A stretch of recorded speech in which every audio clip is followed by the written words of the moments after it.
they're related skills, but they're not the same. I don't want my dentist operating on my legs, and I don't want, the guy who's or gal who's amazing at incident response to lead my intel team.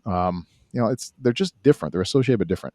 You can cross train. I'm sure that dentist can learn how to be a medical doctor, and I'm sure the incident responder can certainly learn how to be an intel professional. I've seen it done. But to just plug something in and think they're going to be successful is probably a mistake, and I see that an awful lot.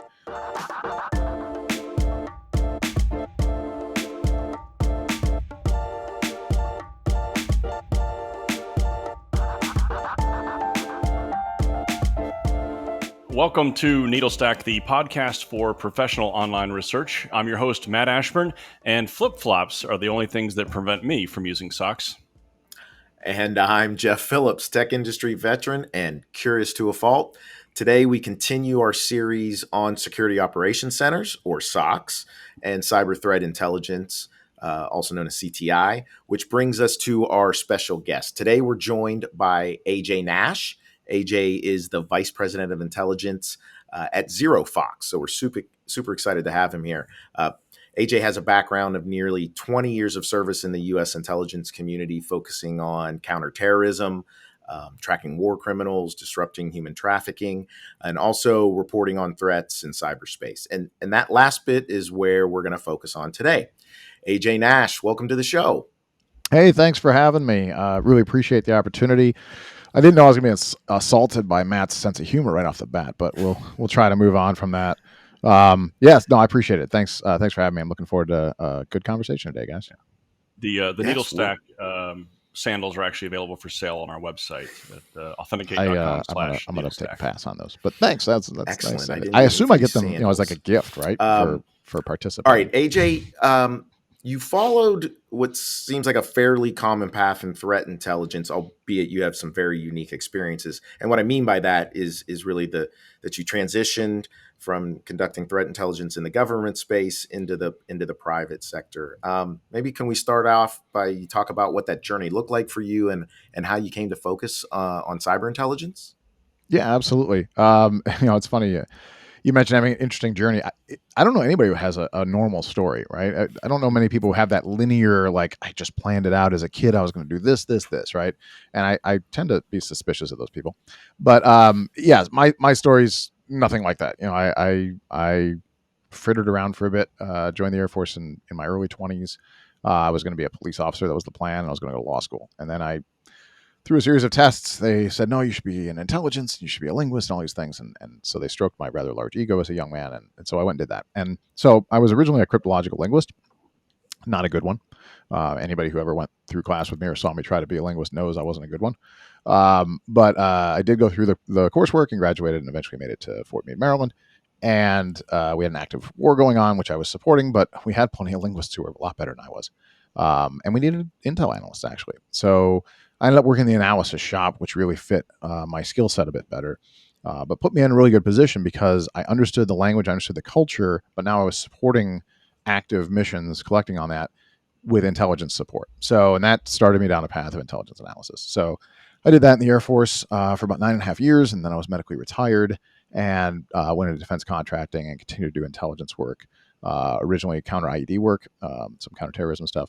And so the way I ended up in cyber is yet another mistake. Nothing in my life is planned.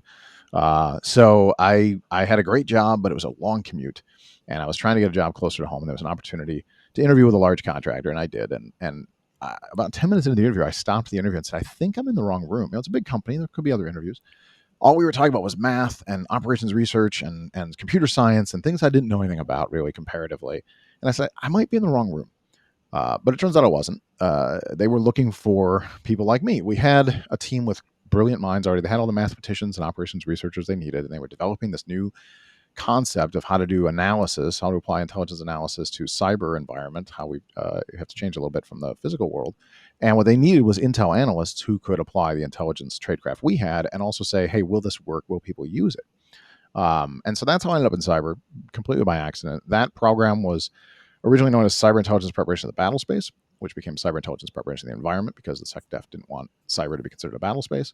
And most people know it now as Kill Chain. So it was a predecessor of Kill Chain. So By pure luck, I ended up on a great place, on a great contract, on a hard hitting place where we were building a new concept of how to do intel analysis of cyberspace, and helped write the book on the subject and taught some classes. So that's how I ended up in cyber, and from there I've just stayed, and I've had a couple different defense contracts all the way, and then the transition to the private sector, yet another unplanned event.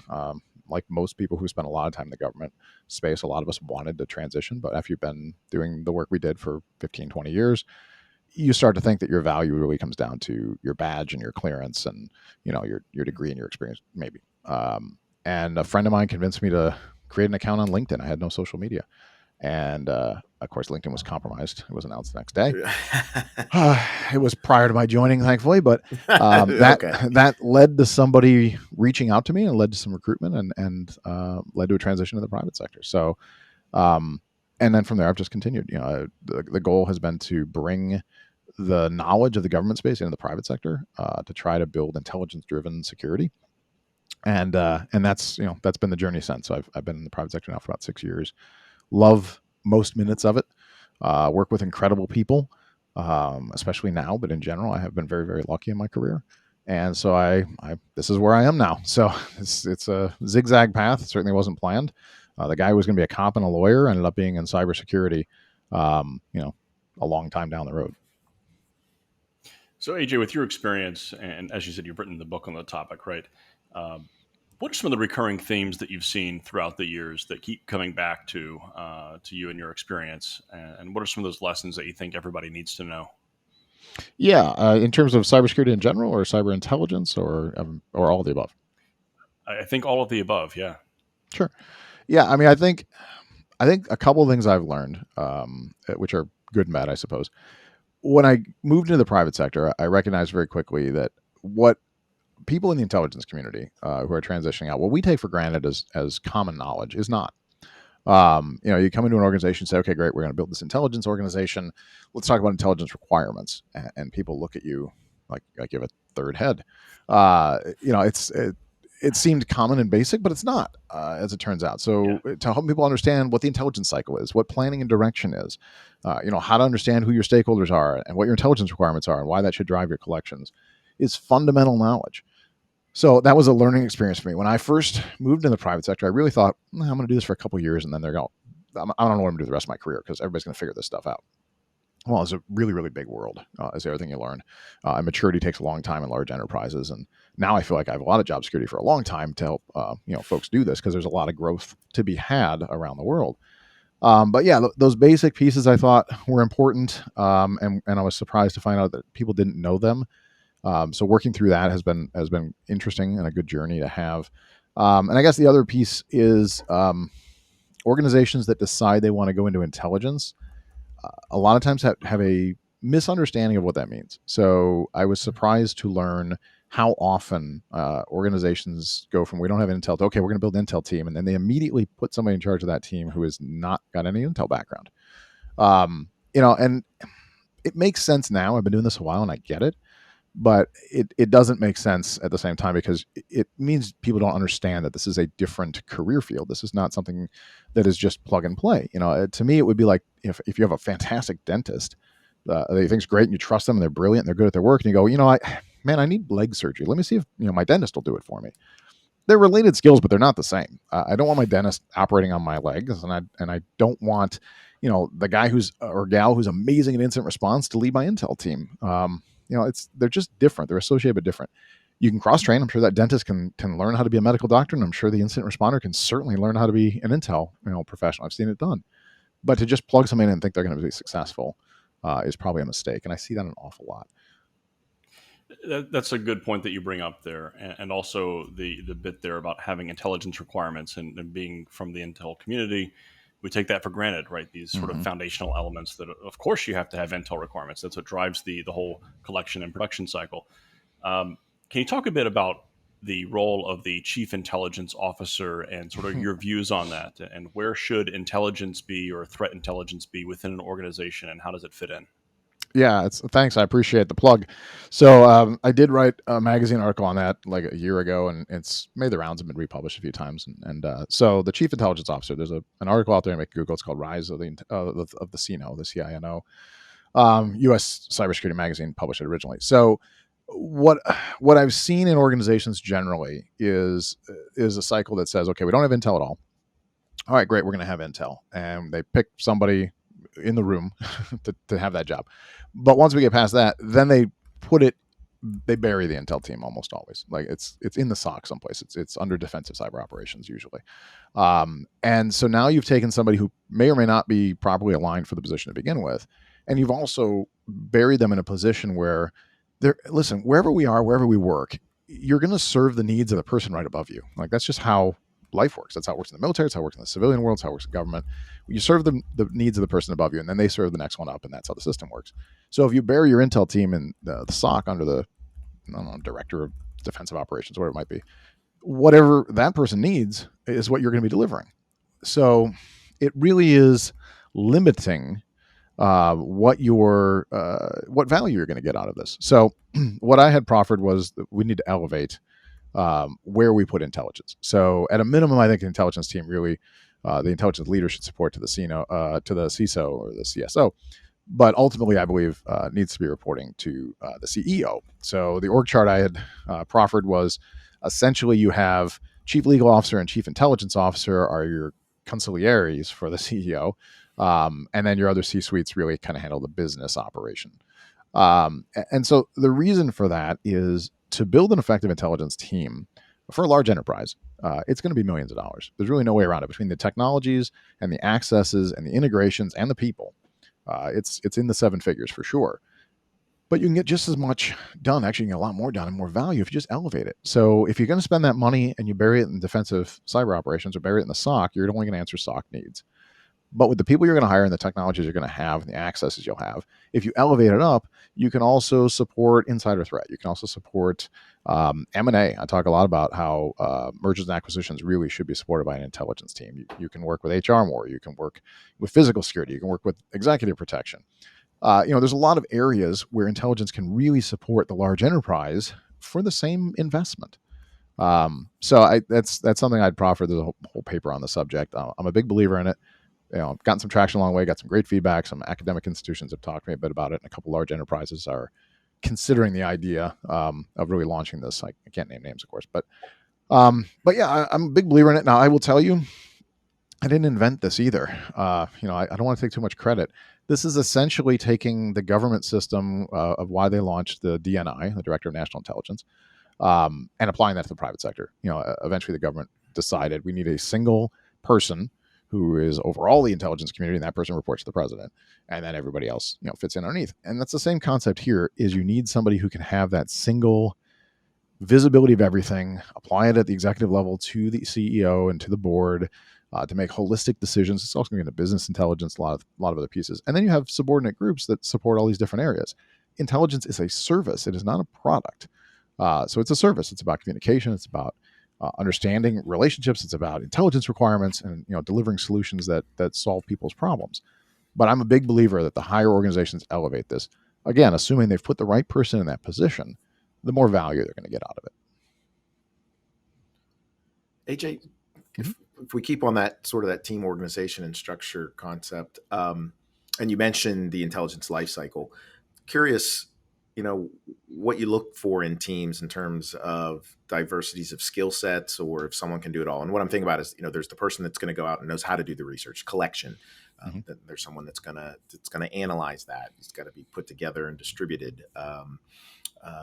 What are some of your thoughts? It might be someone that's an expert on the dark web versus what's publicly available. So, what's your thoughts on those different skill sets within an intelligence team?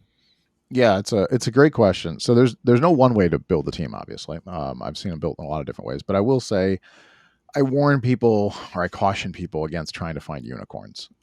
You might. I've worked with a couple folks who can go all the way from the far end of the dark web, all the way through malware analysis and the technical analysis and open source and all source and write finished products that can go to the executives. They are so few and far between, though. More often than not, you're going to end up with a mix. We have organizations that are set up with, say, a collections organization versus an analysis and reporting organization. And then even with those, you may have subsets. Collections may have human intelligence versus technical intelligence. Human intelligence probably goes in the deep and dark web, maybe directly integrates or directly associates themselves with adversaries using sock puppets, not to be confused with Matt's issues with socks. But you got that, and then you got the technical collection, right? Bringing in the IOCs and all the technical components, right? And then folks who can actually take those pieces and build the puzzle. Again, there are people who do both sides, but more often than not, your heavy technical folks, they're not a huge fan of writing in prose. Most of them write bullets if they write anything. Most of them write code, but they'll write you some bullets. They'll throw it over and they'll like, here, you do something with it. On the other side, you'll have the people who build the puzzles. Listen, give enough pieces to the right person. They can build a puzzle, tell the story, put it in prose, make sense of it, draw conclusions, apply analytic tradecraft, and then have enough technical knowledge to go back and talk to the technical expert and say, hey, can you double check this? Make sure I capture everything correctly. Did I get the data flows right? Do I understand what you gave me? So most organizations are successful tend to work in that fashion where you don't try to have 20 people who can all do the same thing. You say, hey, let's get the people who are specialized and focused on the things they do best. To me, the things that matter most really are aptitude and attitude. You do have to be able to work well together. Brilliant jerks are absolutely useless to organizations. It's not just a cliche. They'll just kill a team. Like, I'll take a bunch of people who have B education or B intelligence and are A plus people over that A plus genius who's a jerk. Like, just one of them ruins a team. But in terms of the skills, right? So just being able to set those skills up so that people are able to go deep in the things they're really good at and also really passionate about, and then be able to connect those dots and bring people together, which is where process comes in. Frankly, I'm a huge fan of processes. Being able to plug everything into a process is how it all works, right? So you have collections. Maybe you might launch an Intel project, right? So the project launches, and you got a collector going out doing their thing, and you got researchers going out doing their things, and they're pulling stuff together. And then there's a drafting process, and there's a editing process, might include peer review and senior review, and maybe there's a technical review and management review, et cetera. So the process will smooth out all of those connections between folks. Sort of like when you put drywall up on in a house, there's some cracks, and then you smooth it out. You got a process to it. So I think that's, to me, the best way to do it. As far as the kind of skill sets you look for, that can be pretty diverse too. I mean, certainly I'm biased towards somebody with an Intel background to run the Intel team, or at least to build it. I shouldn't even say run it, but just to build the team. But I've seen people be successful with lots of backgrounds. Obviously, the easy ones are the Intel background, the heavy computer science background, the technical backgrounds, the reverse engineering, et cetera. But I've seen journalists who are really successful in this space, musicians, artists. There is no single background that can make you successful in this space. Again, aptitude and attitude.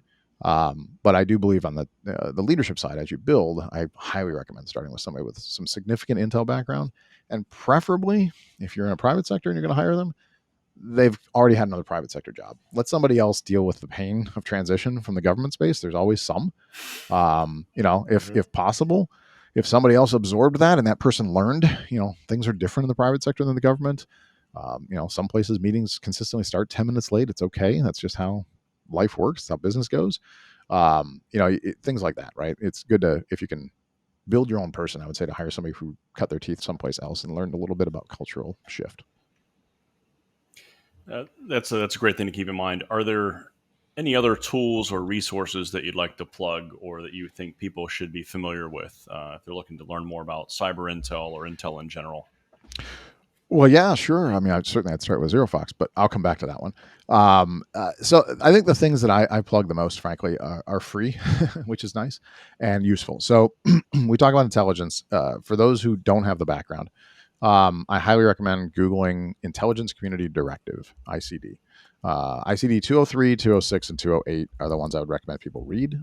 Combined, they're probably 10 pages, maybe. There's hundreds of ICDs. But anyway, Intelligence Community Directives are how the intelligence community does intel work, and they're unclassified and they're readily available.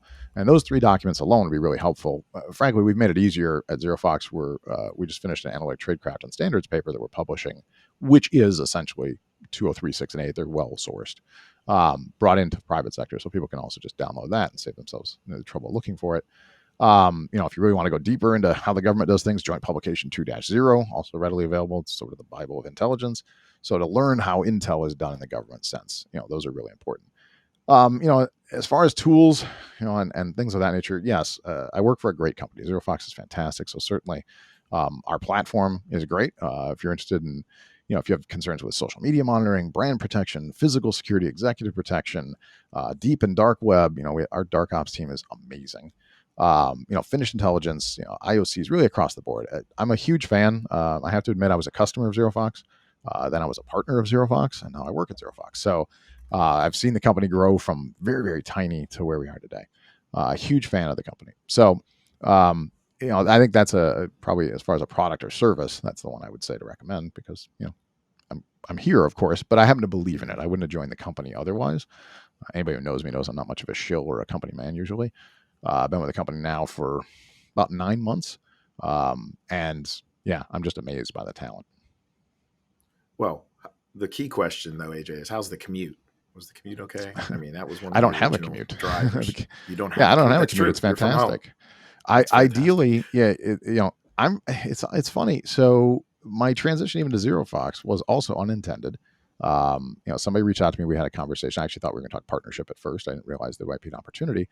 And as the conversation's happening, so ZeroFox is headquartered in Baltimore. My home at the time was right by Fort Meade, so very local. And so as we're having this discussion, I said, I hate to tell you this, but if you're looking for somebody local, I'm literally watching them move things out of my house as we're talking. Like, they were loading the moving truck. I had sold my home. This was July 15th, and we were leaving. Like, that was it. We were out there. Actually, it was July 13th. We moved with 15th, but we were leaving. So I said, if I have to be local, there's nothing I can do anymore. I've already sold the home. It's closed. Like, I'm living in somebody else's house. My stuff's on the way out the door. And thankfully, the company is, very remote friendly, and said, no, we don't care where you live. And I was like, all right, let's keep talking. So it's ironic that I moved to Minnesota, and immediately, soon after, a couple months later, secured a position in Baltimore. So I do come back every month, every couple months, which is nice. So I get to see friends and have a good time, but work with the company. But yeah, I don't have a commute, thankfully. I work. There we go. I work from home and I travel a lot. But yeah, no commute. And for those who still have to commute in the DC area, I'm sorry. I've been there, and it's not a treat. There is life outside of DC. I tell people that all the time. So get out. Spent 22 years around there, and out it's there. hard. Yeah, it's very cold up here, but spent 22 years there, and I miss it. And I'm glad. I'm thankful that I work for a company that is local, and I get to come back out and see old friends and talk to government folks, and so I'm really thankful for the opportunity. But I'm also thankful not to have a commute, for sure. For sure. Well, AJ, was thinking a little bit about our listeners out there, and there's different skill sets, and they're all obviously in the world of conducting online research and investigations. If you had one piece of advice, something they can start doing, something they should stop doing related to threat intelligence, what would it be? Yeah, that's a good question. So certainly in terms of if it's somebody who's looking to get into the space or get better at it, I mean the documents I mentioned, I highly recommend reading and getting familiar with them. If you have the resources and the time, something like assuming you don't have an Intel background, something like a SANS course, FOR, what is it, 578 is the CTI course, I believe. Is really useful certification. It's expensive. Talk to Rob Lee, see if he can get him to lower the price. But it's a good course. It's certainly worth taking. So, beyond that, also if you're looking to get into space or understand it better, networking's hugely important. This is not an industry that can't be broken into. All right, we have an endless supply of job openings. Again, aptitude and attitude are hugely important. Reach out to people. LinkedIn's been a massive tool for a lot of folks. Don't be shy. Most people I know in this industry that are worth working with will answer anybody, and are happy to talk, happy to help. It's actually a pretty helping industry, especially in the intel side of things. So, I mean, they'll be wary at first if some random person pings them, so expect some questions. But most folks are happy to help, myself included. People ping me all the time, and I'm happy to put some time in the calendar and see what I can do to help them, or maybe connect them with somebody, because you just never know, who the right person is for the right fit someplace else. So, I think having that, it's not even a matter of having guts or confidence or courage or anything like that. Do it even if you're uncomfortable with it. But if it's something you want to get into, there's space here. As far as protecting ourselves or things of that nature, recommendations there. Mostly it's the basics. People still do a lousy job with the most basic things of cybersecurity. If your password is easy, you deserve to get cracked, frankly. Get a password manager. If you can't remember tough passwords, neither can I. So get a password manager and run them through there. That's right. And so many attacks that we see out there today, and so many of the compromises and data breaches occur because those basic things aren't being done. So that's great advice to keep in mind. Yeah, any S3 bucket report, anything that's ever been popped in an S3 bucket, right? It's always the same story. Misconfigured S3 buckets, basic passwords, and executives are the worst. Like they're the absolute worst when it comes to passwords, and they're just, I don't know what it is, like, but it's a challenge, right? And they're the absolute worst. So set really hard, rules on your passwords. That's right. Well, AJ, thank you so much for joining us today. If you're at home and you'd like to follow him on Twitter, you can. That's AJN Intel on Twitter. If you liked what you heard today, you can subscribe to our show wherever you get your podcast. You can also watch episodes on YouTube and view transcripts and other episode info on our website at authenticate.com/NeedleStack. That's authentic with the number 8.com/NeedleStack. And be sure to follow us also on Twitter. NeedleStack_pod on Twitter is our handle. And we'll be back next week with more on SOC investigations and CTI analysis. We'll see you then.